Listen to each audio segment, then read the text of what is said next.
So today we'll discuss about filling of case book and we'll discuss about the obstetrical history. So what is obstetrical history? Means how many times the patient or the mother get pregnant and what was the history of those pregnancies. Say for example, mother 3 bar pregnant हुई है, right?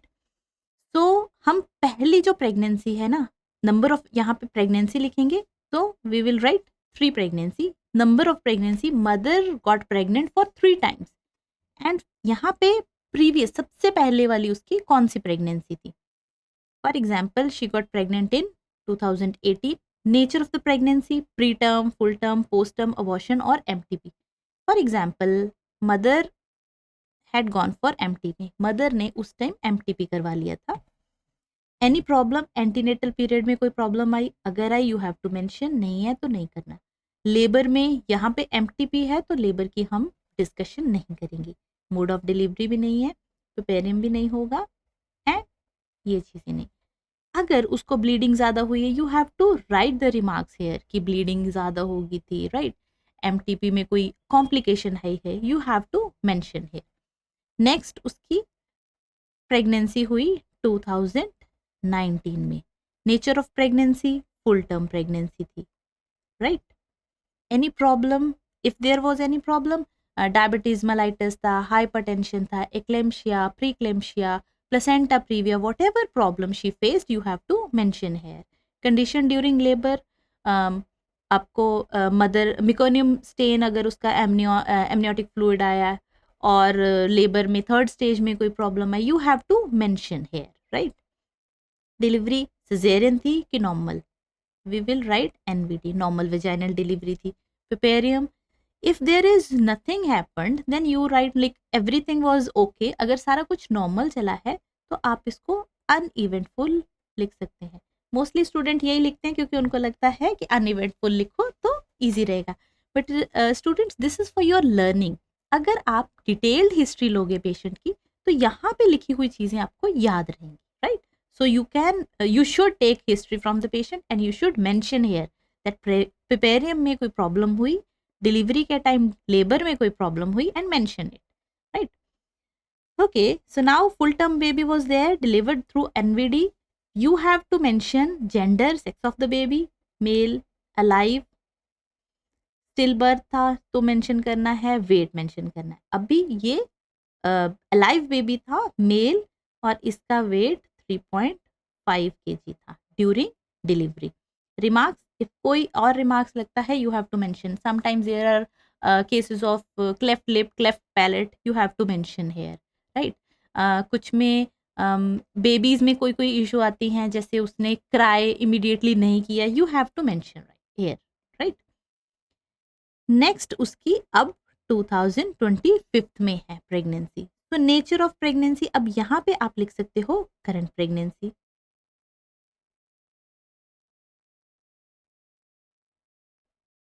Right? Because इसमें अभी delivery होनी है, पेपेरियम के बारे में कुछ नहीं लिख सकते, you right current pregnancy. So this was about obstetrical history. Number of pregnancies 3 हुई हैं, 2018 में, 2019 में और 2025 में. 2018 में एमटीपी हुआ, उसकी डिटेल. 2019 में फुल टर्म हुआ, उसकी डिटेल. 2025 में अब की प्रेगनेंसी चल रही है. Next is present prenatal visits. अभी पेशेंट आपके पास कितनी बार आया है आप उसके ओपीडी कार्ड से चेक कर सकते हो, ठीक है? पेशेंट ने कितनी बार हॉस्पिटल विजिट किया है, you have to mention date here. Patient की हाइट फर्स्ट विजिट में, वेट इन एवरी विजिट में. देखो बच्चों, हाइट कभी पेशेंट की बढ़ती नहीं है लेकिन वेट कम और ज़्यादा होएगा. सो फर्स्ट विजिट में you have to mention height, this is very important. हर बार जो भी है यहाँ पे डेट मेंशन करोगे एंड फिर आप उसका वेट मेंशन करोगे. फॉर एग्जाम्पल फर्स्ट विजिट में उसका वेट था 50 kg, फिर हो गया 51, फिर हो गया 53 kg. So you have to mention in next visits. BP first visit में उसका 120/80 था, नेक्स्ट वाली में उसका कम आया, फिर ठीक आया, right? You have to mention BP here.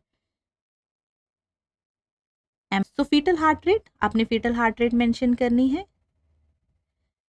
For example 150 beats per minute. Height of fundus, fundus की हाइट हम सिम्फिसिस प्यूबिस से चेक करते हैं जितना आपको ऊपर पैल्पेट होता है, right. Okay, so height of fundal हम जब एब्डोमिनल ग्रिप्स करते हैं तो उसमें फर्स्ट जो फंडल ग्रिप है उसमें हम हाइट ऑफ फंडस चेक करते हैं. That is checked from the highest point at the fundus जितना बेबी ग्रो किया है till the symphysis pubis.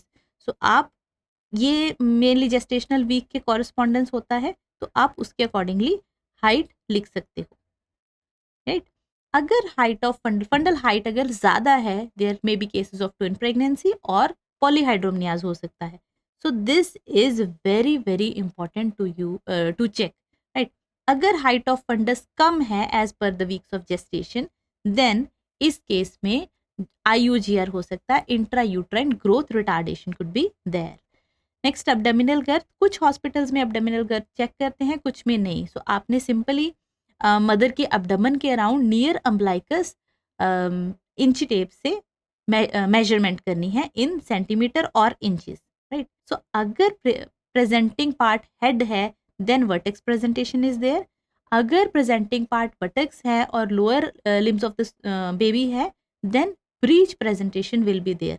There are different other methods how you can check. So we will discuss this in detail. Position also with the help of PV examination and with the help of you can say abdominal examination, you will assess the position of the fetus.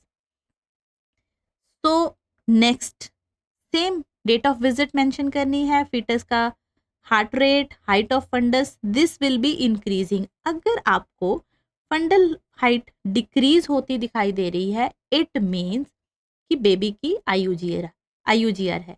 Fundal height जो है वो 37 weeks के बाद decrease होती है. Lightning क्या होती है? लाइटनिंग में जो है बेबी पेल्विस में फिक्स हो जाता है and it's a relaxation sign for the mother. यहाँ पे रेस्पिरेटरी जो है रेस्पिरेशन ईज करती है मदर में and this is kind of relaxation for the mother. इसे बोलते हैं हम लाइटनिंग. 37 वीक्स में ये होती है. सो 40 वीक्स में जो फंडल हाइट है कम होगी. Then you have to write the weeks of gestational, abdominal grip, presentation and position of the baby. So if there is any problem faced by the mother during first trimester, you have to mention here. Morning sickness could be there, sometimes edema could be there. Whatever problem mother face, you have to write it. Minor elements आप इसमें mother से पूछ के लिख सकते हो. Second trimester में क्या प्रॉब्लम होती है, थर्ड में क्या प्रॉब्लम मदर को हुई है, you have to mention. So what is this trimester? We divide the 9 months of pregnancy in 3 months. First trimester means first month to 3rd month.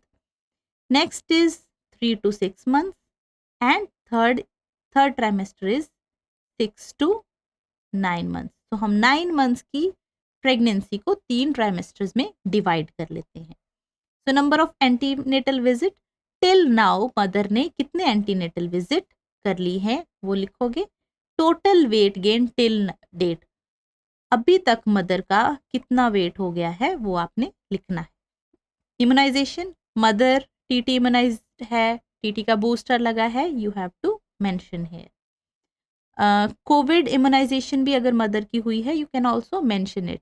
Covid के टाइम प्रेगनेंसी में immunisation दे देते थे Covid की, तो वहाँ पे इम्यूनाइजेशन में कोविड भी लिख देते थे.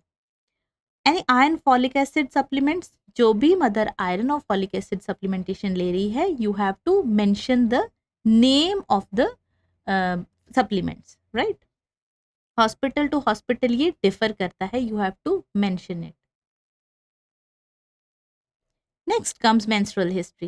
Menarche. Menarche is the onset of menstruation. जिस एज में मदर को, विमेन को पीरियड्स शुरू हुए, वो एज यहाँ पे लिखनी है, दैट इज मेनार्क. तो साइकिल, उसका मेंस्ट्रुअल साइकिल कैसा चल रहा था, रेगुलर था, इरेगुलर था, अगर उससे कोई प्रॉब्लम है तो आप वो मेंशन कर सकते हो. ड्यूरेशन ऑफ साइकिल मीन्स जो पीरियड्स है कितने दिन के बाद आ रहे हैं. 28 डेज के बाद आ रहे हैं वो लिखो. 30 डेज के बाद आ रहे हैं या 35 डेज के बाद आ रहे हैं, that is duration of cycle. Interval कितनी देर के लिए आ रहे हैं, 3 डेज के लिए, 5 डेज के लिए, 7 डेज के लिए, that is interval. Amount of blood loss में होता है कि कितनी ब्लीडिंग हो रही है, नॉर्मल हो रही है, ज़्यादा हो रही है, हैवी ब्लीडिंग हो रही है, so you have to mention here. Any other problem, उसको डिस्मेनोरिया की प्रॉब्लम है, राइट, उसको पीसीओडी है, तो वो यहाँ पे मेंशन कर सकते हो। Next comes medical and surgical history, past, non significant और significant. If significant then you have to specify. अब पास्ट, मेडिकल और सर्जिकल में हमने दोनों ही चीज़ें दी हुई हैं।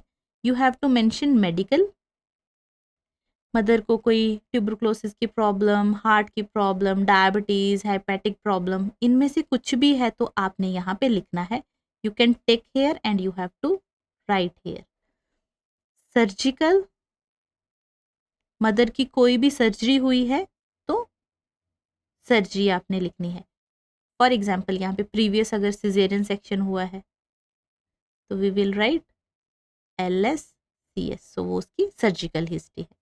प्रेजेंट, अब भी कोई कंप्लेंट है, अब भी कोई उसको मेडिकल या सर्जिकल प्रॉब्लम है तो वो आपने यहाँ मेंशन करनी है। Next comes family history. Significant में ट्विंस हैं फैमिली में, डायबिटीज़ है, हाइपरटेंशन है, प्रेगनेंसी इंड्यूस्ड हाइपरटेंशन है, eclampsia, chromosomal anomalies, hereditary disease, you have to mention. Marital history, age at the time of marriage, women की age कितनी थी जब वो उसकी मैरिज हुई, फॉर एग्जाम्पल 26 ईयर्स की थी। एनी फर्टिलिटी ट्रीटमेंट, अगर उन्होंने कोई फर्टिलिटी ट्रीटमेंट लिया है तो वो यहाँ पे मेंशन करना है। कॉन्ट्रासेप्टिव यूज्ड, कोई भी कॉन्ट्रासेप्टिव से for example oral contraceptive pills ली उन्होंने,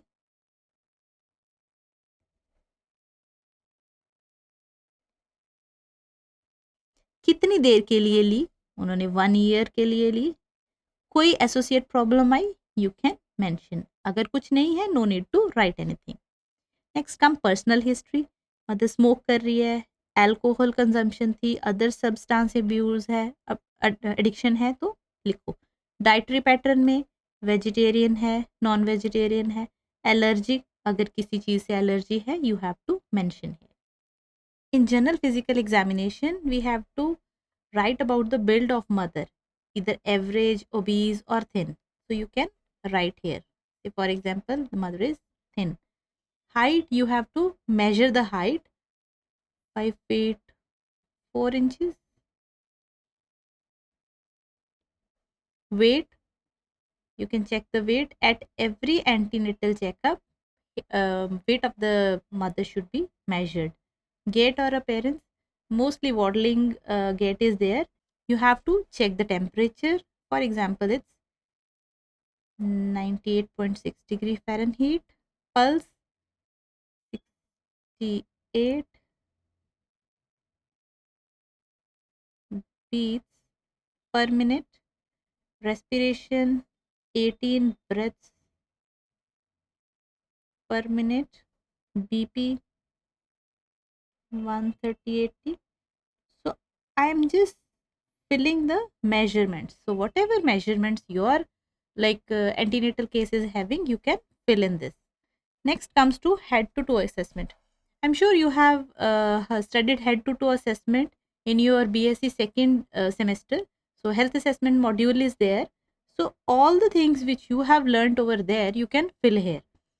Hair and scalp, if there is dandruff, dry itchy scalp is there, gray coloration of hair, whatever the present is there, you can write. Eyes, you can write yellow eyes, white eyes, pinkish. The color of eyes can be written. Ears, if any discharge is there. If nothing is there, so you just write normal. Nose, nasal septal deviation is there. If any discharge or blocked nose is there, you can fill here. Mouth, dryness of mouth. If lips are cracked, so you can write about the cracked lips. And if bad odor is there from mouth, you can write about the bad breath or odor. teeth for dental caries. This is very, very important in pregnant ladies, because if dental caries is there, then if mother is visiting the dentist, she should tell that she is pregnant. And if dental caries is there, the chest, you can check the crackles or wheezing sound of the chest. Breast size, enlargement of breast is there, you can write about the size of breast. Any discharge from breast, depending on the weeks of gestation, you can press the areola, and if there is discharge, milky discharge or white discharge could be there.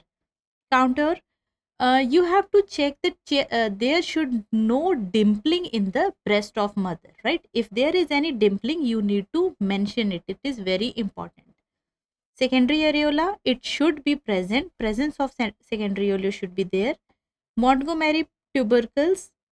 Montgomery's tubercle are the you can say pimple type things which are present on the areola, and these are the signs of pregnancy. Nipples, normal, flat, inverted, big or small. So if mother is having inverted nipples, you can write about inverted. I hope you understand inverted means जो nipple है वो बाहर की तरफ नहीं अंदर की तरफ धसी हुई है. So if an inverted nipple is there, then you have to rectify these things at pregnancy, or you can say antenatal visits only, because it may hamper in the lactation. Heart sound, you can check the S1, S2, S3 sounds and you can write here. Upper extremities, if mother is having any problem in the arms, so you can write about the lymph nodes, presence of lymph node. Back and spine, if the mother is having backache, or if there is lordosis or any other complaint, you can write here. Legs, in legs, edema or varicose veins is very important. You can write about the varicose veins in legs if present.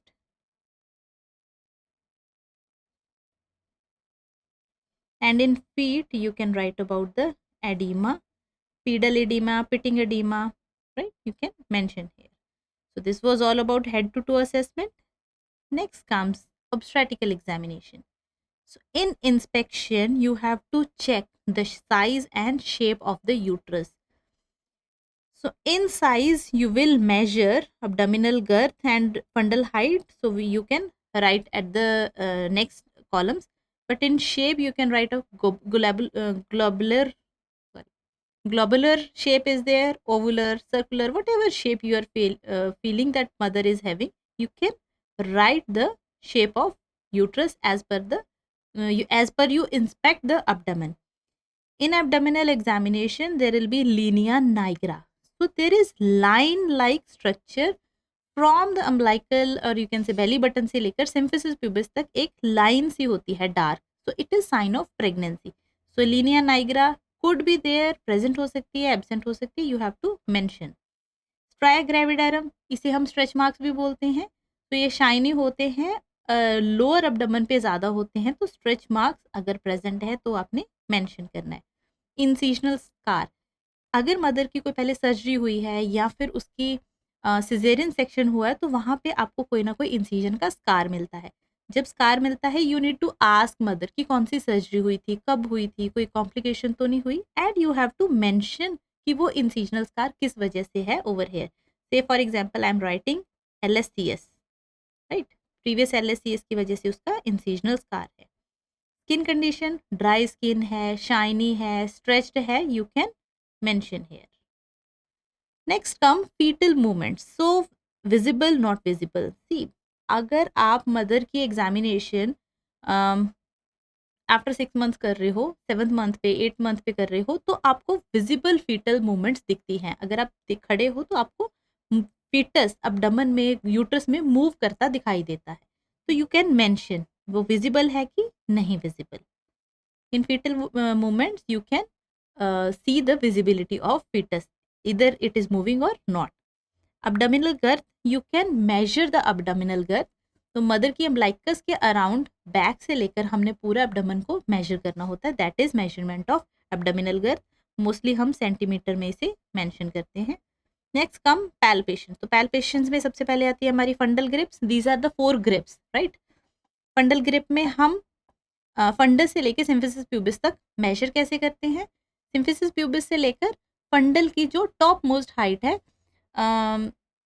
Okay, Palmer side जो हमारी होती है, ulnar side of palm होती है, इससे हम hard surface जहाँ भी हमें फंडस पे मिलता है, वी विल मेजर दैट।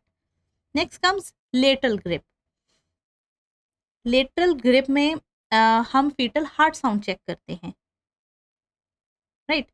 आपको लेटरल ग्रिप में पता चल जाता है, आप एक साइड बेबी को प्रेस करके रखते हैं एंड दूसरा with your tips you will feel the parts of the fetus. अगर आपको ग्लोबुलर से छोटे छोटे पार्ट्स फील होते हैं, that means limbs of the baby. Limbs के बिना अगर आपको कर्व फील होती है, that is back of the baby. तो जहां हमें कर्व फील होती है, वहां पे हमें फीटोस्कोप या स्टेथोस्कोप के साथ, इवन डोपलर के साथ हम फीटल हार्ट साउंड मेजर करते हैं and we will mention fetal heart sound. So normally fetal heart sound auscultation में आपने देखकर लिखनी है, लेटरल ग्रिप में आपने सिर्फ देखना है कि बैक किस साइड है, right.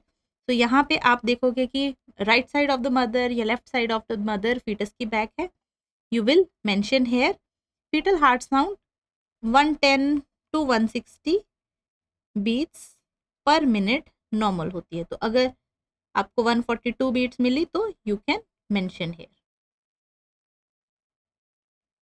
Okay. Next is pelvic grip. तो पेल्विक ग्रिप में क्या है, fundal grip and lateral grip दोनों ग्रिप्स में हमें मदर की फेस की तरफ अपना फेस रखना होता है। पेल्विक ग्रिप में हम मदर की पैरों की तरफ अपना फेस रखते हैं, मतलब हमने मदर की पैर की तरफ देखना है एंड अपने हाथ दोनों तरफ से सिम्फिसिस प्यूबिस के पास हम रखते हैं। अगर आपके हाथ कन्वर्ज हो रहे हैं, converging hand is there, it means it is not engaged, head is not engaged. And अगर आपके हाथ डाइवर्ट हो रहे हैं, diverging condition is there, then your fetal head is engaged. तो पेल्विक ग्रिप में हम एंगेजमेंट ऑफ हेड चेक करते हैं। कन्वर्जिंग में एंगेजमेंट अभी नहीं हुई, डाइवर्जिंग में एंगेजमेंट हो गई है। Next is Pawlik grip. Pawlik grip में हम again we will face towards the face of the mother and with paw like structure we will check the engagement of fetal head. तो हम head को move करके देखते हैं। तो अगर हेड मूव हो रहा है, इट मीन्स एंगेजमेंट नहीं हुई। अगर वो फिक्स्ड है, मूव नहीं हो रहा, it means it is engaged now. तो ऑस्कल्टेशन में you will feel the fetal heart sound. Next comes lab investigation. So lab investigation में you will check the HB। अब HB आप फाइल से देखकर चेक करोगे।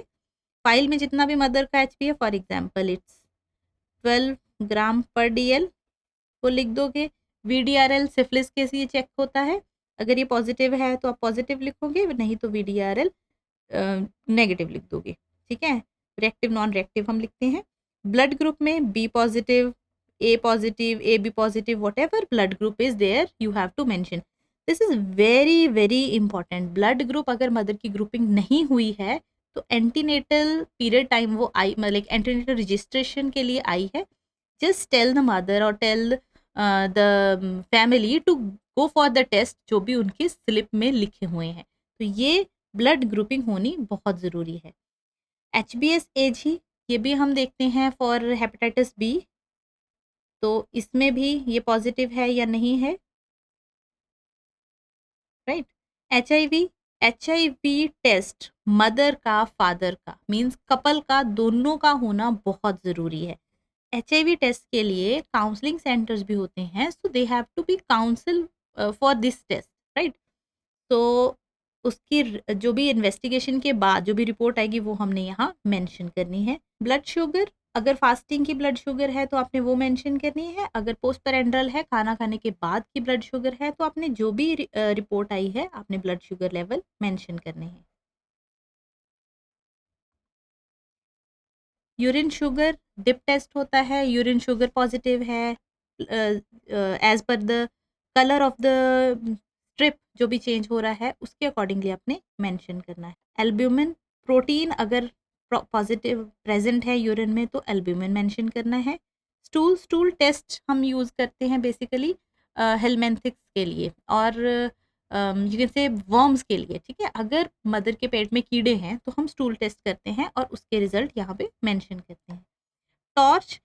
टॉर्च टेस्ट हर किसी में नहीं करते, बट फिर भी अगर मदर को इचिंग हो रही है वजाइनल एरिया में या लोअर पार्ट पे, तो then you can go for torch test, और उसमें भी आपकी अलग अलग तरह की इन्फेक्शंस होती हैं। टॉर्च का जो भी रिजल्ट है वो आपने मेंशन करना है। If it is not done, no need to write anything. Other इसके बिना भी कोई मदर का टेस्ट हुआ है, यू हैव टू स्पेसिफाई कौन सा टेस्ट हुआ है एंड उसकी क्या फाइंडिंग्स रही हैं। नेक्स्ट कम यूएसजी फाइंडिंग। यूएसजी मतलब अल्ट्रासोनोग्राफी। अल्ट्रासोनोग्राफी फाइंडिंग में आपने इम्प्रेशंस में एंड में चीज़ लिखी होती है, प्लेसेंटा का ग्रेड कौन सा है, प्लेसेंटा प्रीवियर प्रेजेंट है नहीं प्रेजेंट है, एक्टोपिक प्रेगनेंसी है, so whatever is there you have to mention.